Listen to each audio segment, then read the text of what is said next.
Alright, so today I'm going to do a quick review of this Unbun. This is a Unbagel. Basically, it is made with almond flour, but it does have eggs, so be aware of that. And here are the ingredients. If you guys want to see this, pause the video. There we go. And what I have here is a vegan coconut cream cheese or spread. And if you look, here are the ingredients: coconut cream, data protein, sugars, and yeah, we're gonna taste it and see how it tastes. Be right back.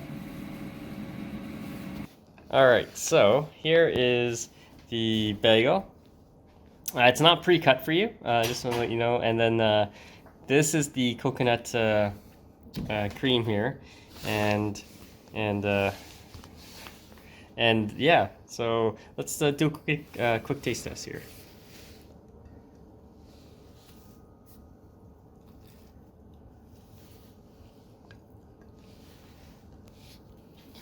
So the cream cheese is actually pretty good. It has a coconut flavor to it, and it also tastes like cheese.